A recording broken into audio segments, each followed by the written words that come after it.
Generally, Subi, the pre-lunch sessions are very in a hurry, but we'll try to make it more interesting so that audience at least pay attention to what we are discussing, because the topic we are going to discuss is very important: India's techade and establishing India as a global innovation powerhouse by 2030. So I think most of the people here in the hall know Dr. Subi, but I would like to formally introduce her here as our speaker. So Dr. Subi Chaturvedi, she is currently the Chief Corporate Affairs and Public Policy Officer in the InMobi group, and would like to inform a little about InMobi as well. InMobi is India's first unicorn, and now a double unicorn with Glance also notching up incredible growth in less than 2 years since inception. And Subi has also held leadership positions in the country's leading banks, industry bodies, chambers, advocacy firms, and think tanks. So, Subi, directly coming to you with my first question, the topic that we have chosen is India's decade. InMobi, as I in my introduction said, that it is India's first unicorn and it's now a global company as well. Can you take us through the journey of InMobi, like how marking down important parameters and the roadmap that other startups can adopt and follow? And what is the vision of InMobi for the next 10 years? As we are discussing, giving deadlines like 2025 for some deadlines, 2030 for some deadlines. So what are your future plans? Over to you. Thank you, Arpit, and I hope I'm audible at the back. Very, very grateful to all of you for coming out on a busy Thursday afternoon. And I know this session's between lunch. I'm very, very privileged and proud to share with you because this links up directly to the heart of what we're trying to solve for. What will India's decade look like? And we are just so fortunate and privileged that we've had an amazing set of speakers speak to you. And Anilji is still with us in the audience. InMobi, why InMobi? This is not a marketing pitch. We started in 2008. We actually started in a very small room in Mumbai in 2007 as M-Coach. Ek saal ke baad, we ended up rebranding ourselves. And this is a journey that every Indian needs to celebrate and be proud of. Why is it that we matter, and what is it that you need to remember and take away? Because this is at the heart of not just India's $5 trillion economy dream, but India's $1 trillion digital economy dream. And while we are very, very invested in celebrating manufacturing, what is important to remember is what is it that we did right?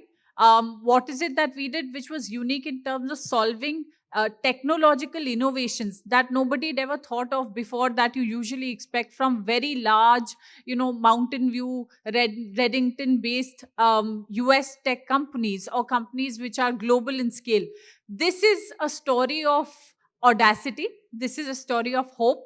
A few IIT Kanpur boys coming together, the classic middle class Indian story where you marry engineering, you marry creativity, you marry passion, you marry the understanding which is uniquely Indian, that celebrates storytelling, that takes a problem, flips it on its head, and says, can I solve this in India, but for the world in a manner which is uniquely Indian?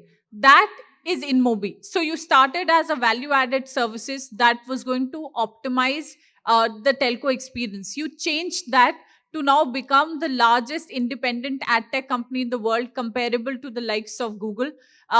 22 offices present in 12 countries across 5 continents. And this is a story that India needs to celebrate. बहुत बार हम शिकायत बहुत करते हैं, but we forget to take a step back and say, अच्छा क्या हो रहा है, बढ़िया क्या हो रहा है, और ये कैसे हुआ और हम कैसे पहुंचे.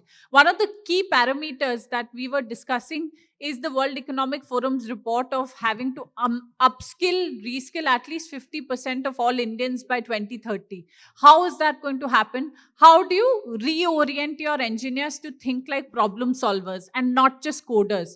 I'm reminded, Arpit, of a story of Raja Chola, where one of the most historic grand temples was being built. There were 3 people who he met in his morning rounds. And one of them, he asked, he said, "Aap kya kar rahe hain?" The guy said, "Main patthar tod raha hu." The other guy said, "I'm crafting the stone so that I can tweak it a little bit more." And the third guy said, I am cutting the stone to precision so that the most beautiful temple in the world can be built right here in India. And that's what InMobi managed to do. In 2019, we created the second unicorn, that's Glance. Glance reimagined the lock screen. How many of us know that today that recently Apple is now talking about the iOS 2016 update that's going to power the lock screen? We did it first, we did it right here, and we did it as Indian origin tech company. And this is where hyperlocal commerce, gamification of education and learning, gaming, streaming, everything comes alive. And this is why we need to celebrate our startups. And that's a good segue into the next conversation. Why in India's techade, and why when you look at India at 100, it's not going to be the basic problems of infrastructure that we'll be solving for. There are 250,000 village panchayats, 600,000 villages. And as we speak today, two really important actors are with us in the audience. The head of Meti Startup Hub, Jeet, is here. Anil ji is here, who leads the .in registry. Very high-speed optic fiber cable networks are connecting these villages. While we need to solve for cybersecurity, as was lightly pointed out by Tyagi, but this is a new road. This is a new road of opportunity which will marry innovation, culture, creativity, resilience. And what we call the InMobi way of working is fearless innovation. It is not being afraid to ask for more. It is not being afraid to bank on our understanding, and India has given so much to the world, but how do you then value add to lakhs of engineers who come out and see in break down the silos where social sciences, where policy, where history, culture starts talking to engineering, so that you design for problems which are bigger than ourselves. I'll stop here, Arpit. You have given me so many touch points to ask, and I think a 15-minute time discussing all these would be a Herculean task, and I cannot do that. So I'll directly come to you with my second question. As you said, you talked about making India $1 trillion digital economy. So in quest of achieving that vision, where do you see role of startups making it possible, and what will it be going forward? Thank you, Arpit.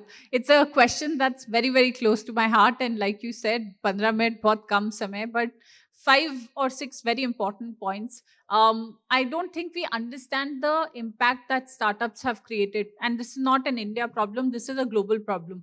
हमारे बारे में बात हर कोई करता है, but कई बार startups are not in the room. You're not present, so you don't speak for yourself. We need to recognize that there are over 1,000 startups today. Some of them cumulatively, about $650 billion in funding have been raised for these startups, which means you're bigger than a G7 economy's GDP.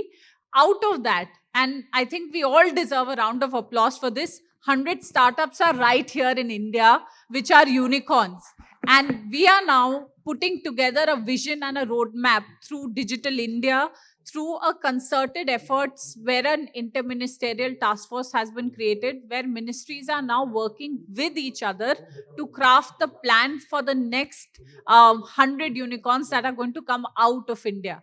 And the impact that we have created, only these 100 are responsible for adding over 5 lakh jobs in the industry. So while I'm with the larger vision of also focusing on manufacturing, but that depends on a lot of extraneous factors. So why is it that we need to be nicer to our startups, to look at understanding where policy plays and regulation plays catch up to law, where these startups are disrupting how you live, how you work, and how you play. So when we come into the room and when we tell us that we are special, unicorn एक अद्भुत animal है जो किसी ने देखा नहीं, बहुत बहुत काल्पनिक है, सुंदर है, प्यारा है, पर हम उसको सहेजते हैं.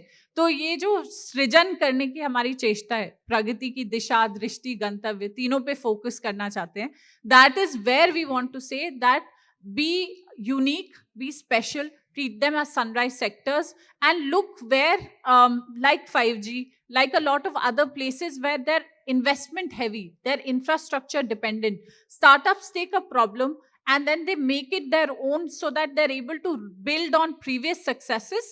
What we require is little bit of empathy, a little more consistent conversation, where then you see them adding not just jobs, but creating wealth by creating people who are employing other people, not asking for jobs. And that is the impact that startups are creating. So I believe, Arpit, I can't emphasize more on the importance of startup than being responsible for at least the digital $1 trillion dream that we've been casting. We have a huge role to play, but we need to make sure that now with the government's new education policy and the focus towards education 4.0, you need people who are ready for the market. So it's not just rote learning, not just pure sciences, but the application of the knowledge that we are preparing. So I'm very happy that the UGC has just announced there'll be professors of practice. So how does industry, academia, how and the government work together to craft a workforce that understands not just concepts but understands the difference between knowledge application and assimilating of new facts to take them with you and then figure out problem solving. That's the role that startups are going to play. And may 1,000 flowers bloom. And I'm sure we can do it with the conversations that are now happening, which are consistent and not just event led. And platforms like ET, which is a very, very important financial daily, have an equal role to play. So, which is why I was super excited to be a part of this conversation. Thank you, Subi. And as you rightly said, we have already crossed 100 in terms of unicorns. And we also have some decacons in the queue. So if I go back to a decade or two, uh, people had a general perception in their mind that if you create a mobile application or you create a website, that is a startup. But now the awareness about startups is more, and now with the startups coming in niche sectors like defense and agriculture, now I think there is more awareness to be created among the people in rural areas to leverage the potential of startups, because if you want to achieve the vision of $1 trillion, and we are seeing a very important role of startups in achieving that, it is very pertinent that awareness should be there, not only in urban areas, not only in the Silicon Valleys, but also in the rural part of the country, because rural masses live in a bigger chunk of the country. I'll come back with another question to you, Subi. India was a digital empowered nation in 2020 with more than 1 billion connected digitally. What should be our vision for 2030 according to you, looking at the vision for $1 trillion digital economy? Over to you. Thank you. Arpit, this is the core of why we've all gathered here for the next, day or so. The conversation that we're having, and I'll start with a very small example. Last week, we were in a Zoom meeting with a very young entrepreneur. Her name is Shefali. She's about 25 years old. She comes from a very small town in Himachal. And she said, I really like shoes and I like sneakers, but I want to marry my traditional art forms with those shoes and sneakers. And I want to make sure I'm not just selling in my state, I'm selling across the entire country. And then I want to make my business global. So if you are a startup who understands where is it that for a young entrepreneur, most amount of money is spent, it's spent on discovery, it is spent on distribution channels. I'm reminded of a really small anecdote that I want to share with you, and it's very heartening. Dr. Ajay Kumar ji, who was then the Joint Secretary at MeitY and is now the Secretary of Defense, you would all be familiar with him, is one of the most unique public servants, and he shared the story with me that when the tsunami happened and around Orissa and a lot of other states were completely devastated, fishermen were given GPS to find their way back. And he said to his, wonder and joy, the fishermen started using those GPS devices to not just find their way back, but to find the most amount of catch of fish in the sea, mark those locations and come back and access them quickly. अगर आप हिंदुस्तानियों को, Indians को technology दे दोगे, they will know 10,000 use cases of what to do with them. So, like we said, the India of 2030 needs to be fearless. It needs to be told that earlier we were looking at the West for technology. I was very blessed and fortunate that the launch of Digital India happened in 2012 in Bali at a UN panel where I was moderating the conversation. With Aadhaar, with CoWIN, we have shown people, and now UPI, the US Congress has called that out, Now India is in a position to give. And that pride, and that's what Modi ji said in his address on the 15th of August when we talked about Pach Pran.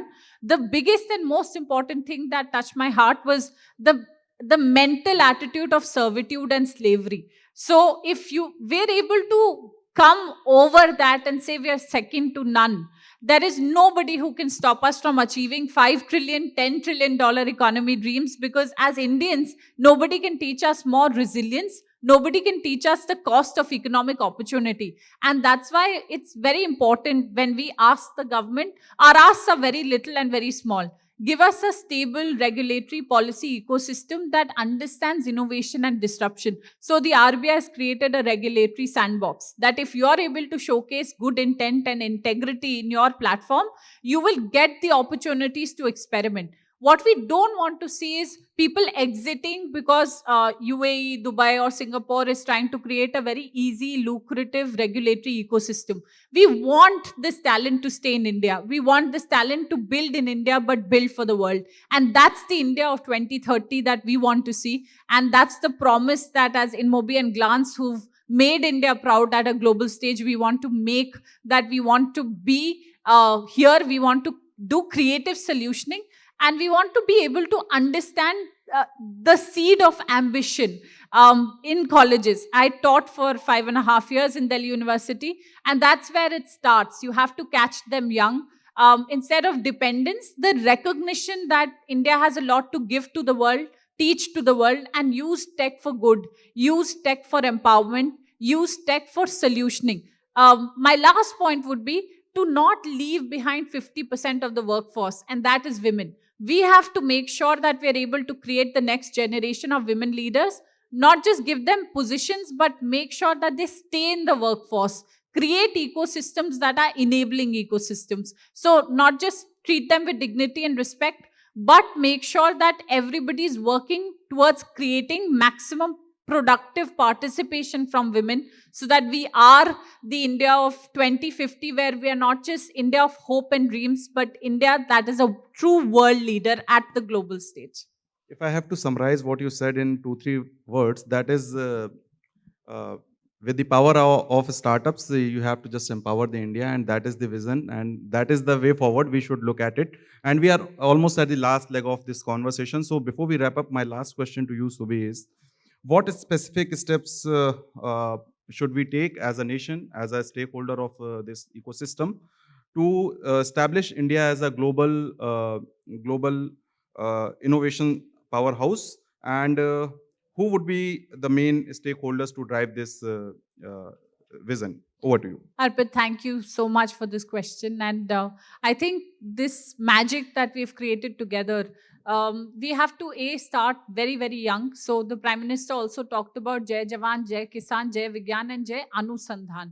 When we make movies, we glorify certain professions. The poor researcher who's creating research and who's creating complex models is not a visible figure. He's not somebody who we think of as a hero. The scientist, people who are teaching, the fact that you give them dignity and you compensate them fairly. So economies which have the highest amount of research output will have researchers being paid the highest. This innovation in terms of not just mindset, but in terms of cultural mindsets. Who does society respect more? And sometimes many of our asks are from the government. What I have learned is think of the country first, then think of your industry and your sector, then think of your company. Put that in the middle as a solutions provider and not as part of the problem. अगर आप सिर्फ मांगने जाओगे तो बहुत मुश्किल से आपको चीजें मिलेंगी. Get in a position where you're in a position to give. So our entrepreneurs, our teachers, our innovators, our young professionals who are choosing their work streams, and just the understanding that there are multiple ways of accessing knowledge, there are multiple paths in which you can get to the destination. Responsible leadership, not just doing the right thing, but doing it the right way, equally important. And most importantly, a stable and predictable regulatory ecosystem where there are multiple modes of conversations between wealth creators. And lastly, which is very, very important, a change in mindset. A change in mindset, both from the bureaucracy where sometimes it was seen that if you're helping the private sector, you might think there's something in it for you. Business is not inherently bad. Business creates wealth, business creates jobs, provided you have brands with a purpose. So if there is core purpose at the end of things, I don't think there's anything that can stop us from reaching to the next decade. But understanding of policy predictability, because for founders, and I meet a lot of them, it's a very lonely journey. You have all sorts of risk. You have people depending on jobs, and many of them are just 25 years old. So having lived that life, it's equally important that we nurture them, we support them, and we celebrate the successes that India is seeing. That's all that I wanted to share. And I'm very grateful to all of you for listening and for being such an amazing audience. Arpit.